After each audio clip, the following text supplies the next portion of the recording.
आज दिन की शुरुआत होती है मेरी बारिश से। देखिए कैसे तेज बारिश हो रही है। मुझे मार्केट जाना है। अब सोच रही हूँ कि मैं मार्केट कैसे जाऊँ।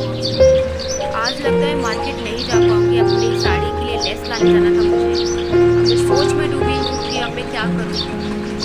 अपनी साड़ी के लिए मैं लेस कैसे लेके आऊँ। बारिश बहुत तेज़ हो रही है। मेरी साड़ी फिर ऐसी रह जाएगी।